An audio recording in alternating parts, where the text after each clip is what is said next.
Bismillahirrahmanirrahim. Assalamualaikum warahmatullahi wabarakatuh. Perkenalkan, saya mahasiswi dari Universitas Islam Malang. Nama saya Guldah Qurratu Aini dengan NPM 220010111235. Di sini saya akan membuat suatu video simulasi pembelajaran daring di mana saya menjadi guru ketika waktu online berlangsung di waktu pandemi ini. Di sini, video ini saya buat untuk memenuhi tugas UAS saya di mata kuliah Teknologi Pembelajaran. Langsung saja masuk kepada simulasi pembelajaran videonya. Assalamualaikum warahmatullahi wabarakatuh. Assalamualaikum kepada anak didik yang saya ajar. Di sini, saya akan mengajarkan kalian tentang mapel atau mata pelajaran akidah akhlak dengan materinya akhlak pergaulan remaja. Isi kandungan yang terdapat di dalam materi ini ada dua, yaitu yang pertama tentang perilaku terpuji dalam pergaulan remaja dan yang kedua tentang akhlak tercela dalam pergaulan remaja. Adapun pendahuluan tentang perilaku terpuji dalam pergaulan remaja, yaitu remaja adalah kelompok dari manusia yang baru tumbuh dari masa kanak-kanak ke masa dewasa, yaitu antara usia 13-19 tahun. Sebelum masa remaja, seorang anak akan melewati masa peralihan, yakni adolescent, yaitu antara usia 9 ke 13 tahun, yang dikenal sebagai masa pubertas. Nah, masa pubertas ini dialami oleh laki-laki maupun perempuan. Dalam masa ini, seorang anak memiliki dorongan kuat untuk mengaktualisasikan diri menurut jenis kelamin untuk mendapatkan pengakuan sebagai penegasan identitas diri baik dari segi fisik maupun biologis. Masa remaja adalah masa yang labil bagi anak. Nah, dalam usianya yang labil ini, remaja dalam perkembangannya memerlukan lingkungan yang baik, yang dapat menciptakan kondisi nyaman untuk bertanya dan membentuk karakter bertanggung jawab terhadap dirinya. Jika remaja tumbuh dalam lingkungan yang mendorong terciptanya perilaku amoral, tentu akan merusak masa depannya dan akan mengalami kegagalan. Dampak pergaulan bebas contohnya akan mengantarkan pada kegiatan menyimpang seperti seks bebas atau free sex, tindak kriminal atau criminal case, termasuklah aborsi. Nah, aborsi ini adalah di mana menggugurkan kandungan yang kandungannya tersebut terjadi secara kecelakaan ataupun luar nikah gitu. Seterusnya narkoba serta berkembangnya penyakit menular seksual yakni PMS. Masuk kepada isi kandungan perilaku terpuji dalam pergaulan remaja. Yang pertama tentang persaudaraan ataupun ukhuwah. Nah, seperti yang kita tahu, setiap muslim dengan muslim lainnya adalah saudara dengan segala hak dan kewajiban yang melekat pada masing-masing pribadi. Nah, Islam menghendaki penganutnya untuk menjalin persaudaraan yakni ukhuwah. Dalam kaitannya dengan remaja, salah satu masalah yang sering menjadi masalah adalah pola pergaulannya. Islam memberi petunjuk bahwa antara laki-laki dengan perempuan diperbolehkan sampai pada batas tidak membuka peluang terjadinya perbuatan dosa, yakni zina. Untuk mencegah ataupun menjaga kesucian pergaulan remaja agar terhindar dari perbuatan dosa atau zina tersebut, Islam telah membuat batasan-batasan sebagai berikut. Yang pertama, laki-laki tidak boleh berdua-duaan dengan perempuan yang bukan mahramnya. Jika laki-laki dan perempuan di tempat sepi, maka yang ketiga adalah setan. Pada perzina adalah setan. Mula-mula saling berpandangan, ingat, lalu berpegangan, dan akhirnya menjurus pada perzinaan. Itu semua adalah bujuk rayu setan. Nah, yang kedua, laki-laki dan perempuan yang bukan muhrim atau bukan mahram tidak boleh bersentuhan secara fisik. Saling bersentuhan yang dilarang dalam Islam adalah sentuhan yang disengaja dan disertai nafsu birahi. Akan tetapi, jika bersentuhannya yang tidak disengaja tanpa disertai nafsu birahi, seperti menyapa teman, teman lelaki, atau teman perempuan bolehlah bersalaman. Contohnya menyapa teman laki-laki dan harus bersalaman, dan ketika salam itu tidak disertai dengan nafsu birahi, maka tidaklah dilarang. Terus poin yang kedua ada mengembangkan wawasan keilmuan. Beberapa remaja sudah terlihat kehebatan intelektualitas mereka dalam berbagai bidang pemikiran dan perasaan sehingga mampu melahirkan karya-karya bermutu dalam bidang seni, sains, dan teknologi. Menurut Jane Paget, kelompok remaja berada pada tahap operasional formal dan merupakan tahap terakhir dari perkembangan kognisi. Nah, fokus mereka atau fokus remaja ini adalah kemampuan berpikir secara abstrak dan berpikir secara hipotesis. Di antara bentuk pengembangan wawasan keilmuan bagi remaja adalah giat dan disiplin dalam belajar baik secara individu maupun dalam kelompok belajar, yakni study club. Untuk poin yang ketiga, menghormati dan menghargai, yakni tasamuh. Nah, tasamuh ini adalah rasa tenggang rasa atau sikap menghargai dan menghormati terhadap sesama, yakni toleransi ya, baik terhadap sesama muslim maupun dengan non-muslim. Nah, dengan adanya sikap tasamuh ini berarti sikap toleran yaitu tidak mementingkan diri sendiri dan juga tidak memaksakan kehendak. Adalah salah satu nilai yang terkandung dalam tasamuh dan harus dititik beratkan, diambil berat nilai ini dan diterapkan di kehidupan nyata. Karena Islam mengajarkan bahwa sesama muslim harus bersatu serta tidak boleh bercerai-berai, bertengkar dan bermusuhan karena sesama muslim adalah saudara terhadap pemeluk agama lain. Kita diperintahkan agar bersikap tasamuh. Sikap tasamuh terhadap non-muslim itu hanya terbatas pada urusan yang bersifat duniawi, tidak menyangkut masalah akidah, syariah, dan ubudiyah. Untuk isi kandungan yang kedua, untuk poin penting yang kedua, tentang nilai positif perilaku terpuji dalam pergaulan remaja. Maafkan saya salah di sini. Baik, langsung saja. Yang pertama, poinnya itu tentang menumbuhkan sikap arif dan bijaksana.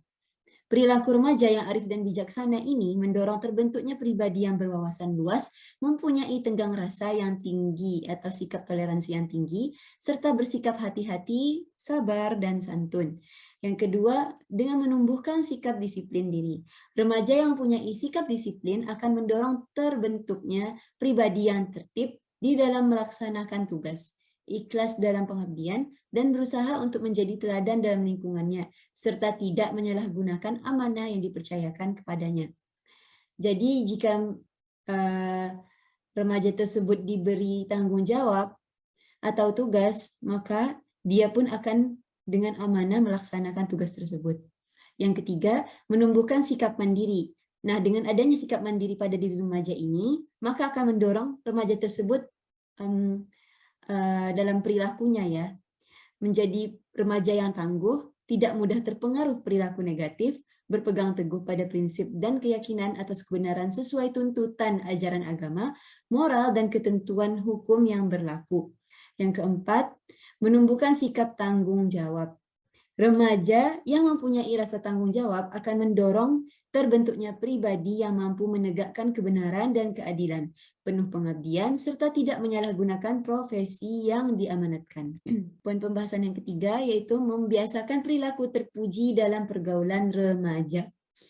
Nah, perilaku terpuji tersebut ada 5. Yang pertama, menutup aurat. Nah, kenapa ini termasuk di dalam perilaku terpuji? Karena aurat adalah merupakan anggota tubuh yang harus ditutupi dan tidak boleh diperlihatkan kepada orang yang bukan mahramnya, terutama kepada lawan jenis. Kenapa? Agar tidak membangkitkan nafsu birahi serta menimbulkan fitnah. Aurat laki-laki yaitu anggota tubuh antara pusar dan lutut, sedangkan aurat bagi wanita yaitu seluruh anggota tubuh kecuali muka dan kedua telapak tangan. Pakaian yang dikenakan tidak boleh ketat dan juga tidak boleh transparan sehingga tembus pandang ya. Yang kedua, mengajak untuk berbuat kebaikan. Nah, orang yang memberi petunjuk kepada teman ke jalan yang benar akan mendapatkan pahala seperti teman yang melakukan kebaikan itu, dan ajakan untuk berbuat kebajikan merupakan suatu bentuk kasih sayang terhadap seorang teman.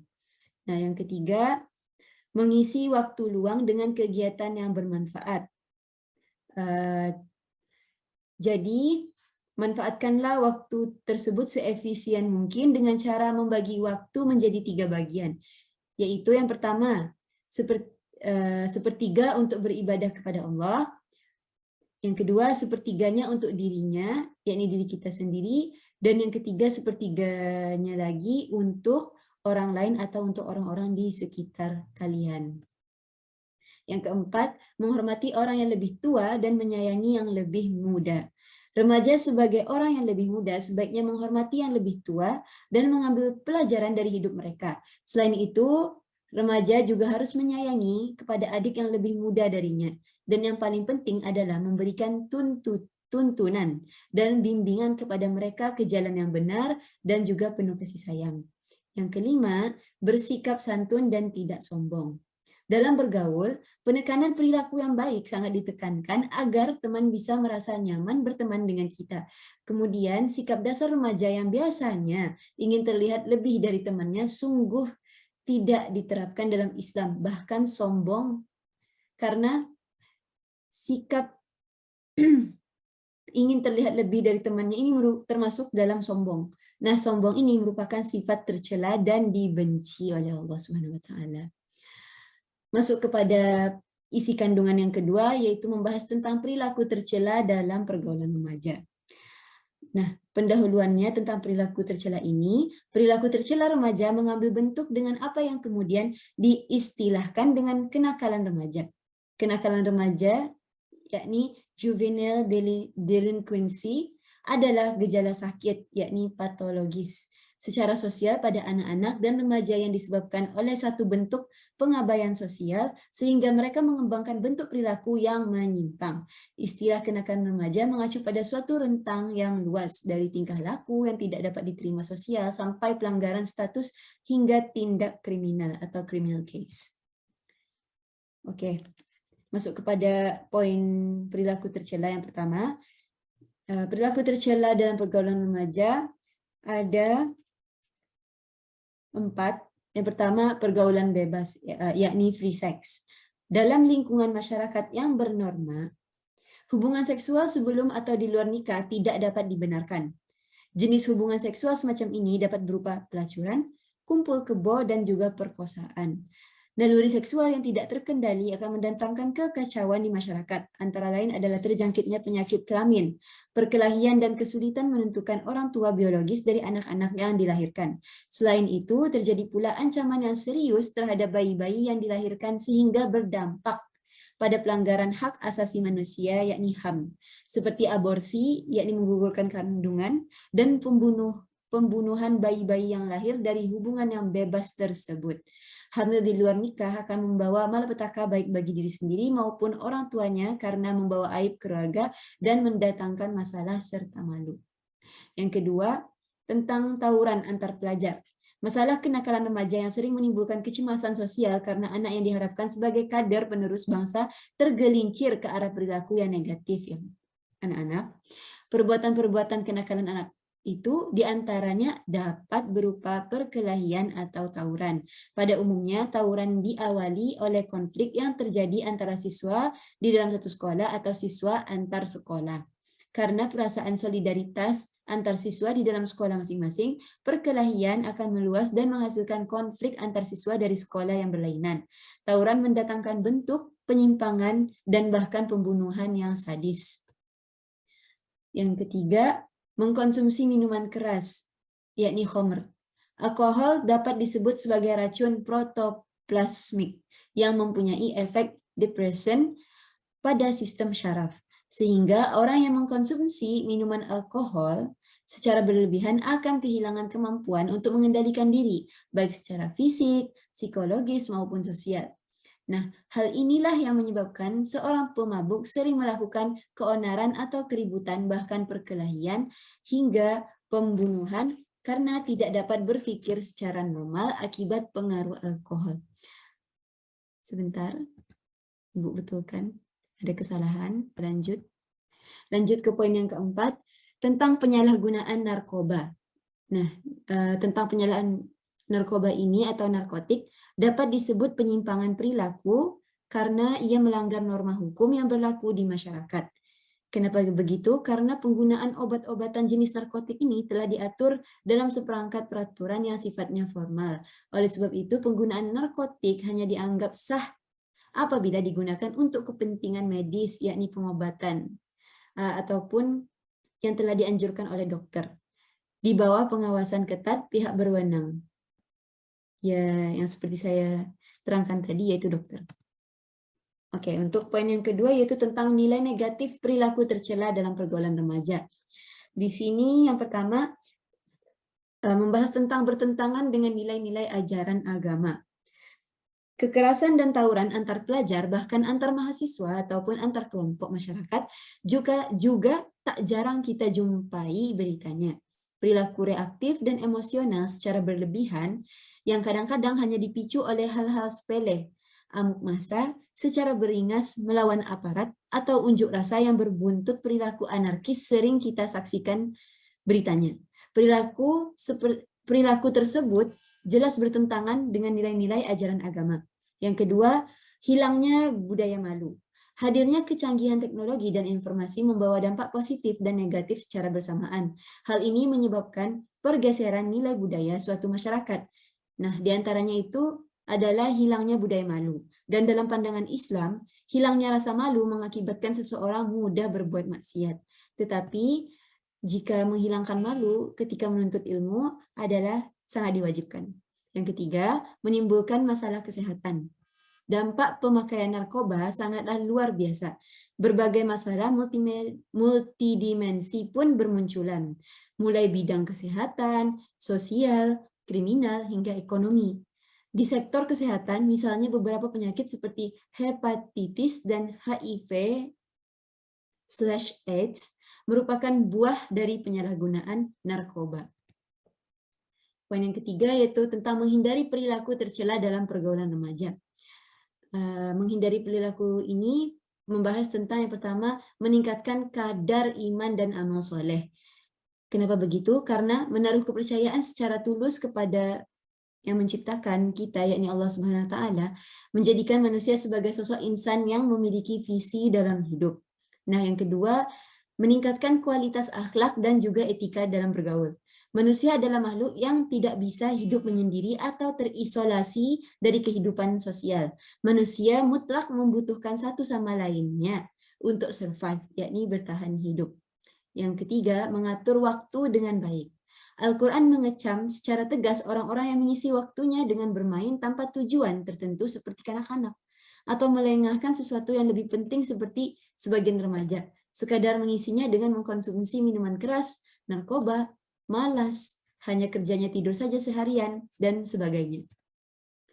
Oke, untuk kesimpulan dari materi kali ini anak-anak, yang pertama itu Islam memberi petunjuk bahwa antara laki-laki dengan perempuan diperbolehkan sampai pada batas tidak membuka peluang terjadinya perbuatan dosa. Maksudnya di sini diperbolehkan untuk menjalin pertemanan, asalkan tidak melebihi batas. Islam adalah agama yang menjaga kesucian. Pergaulan di dalam Islam adalah pergaulan yang dilandasi oleh nilai-nilai kesucian. Yang kedua itu, dalam pergaulan dengan lawan jenis, yaitu lelaki dan perempuan, harus dijaga jarak sehingga tidak ada kesempatan terjadinya kejahatan seksual, yakni seks bebas, yang pada gilirannya akan merusak bagi pelaku maupun bagi masyarakat umum. Yang ketiga, kenakalan remaja, yakni juvenile delinquency, adalah gejala sakit, yakni patologis secara sosial pada anak-anak dan remaja yang disebabkan oleh satu bentuk pengabaian sosial, sehingga mereka mengembangkan bentuk perilaku yang menyimpang. Yang keempat, Al-Quran mengecam secara tegas orang-orang yang melengahkan sesuatu yang lebih penting seperti sebagian remaja, sekadar mengisinya dengan mengkonsumsi minuman keras, narkoba, malas, dan sebagainya, agar hidup remaja mempunyai nilai dan manfaat. Yang kelima, Al-Quran memberi petunjuk untuk memanfaatkan waktu dengan sistem manajemen yang dapat ukur dengan standar pencapaian sesuai dengan kapasitas diri. Bahkan dituntunnya umat remaja untuk mengisi seluruh waktunya dengan berbagai amal dengan mempergunakan semua daya yang dimiliki oleh remaja tersebut. Baik, sekian terima kasih untuk presentasi kali ini. Diharapkan semua anak-anak mengerti apa yang telah Ibu atau saya sampaikan kepada kalian. Kurang lebihnya, Ibu mohon maaf. Wabillahi taufiq wal hidayah. Wassalamualaikum warahmatullahi wabarakatuh.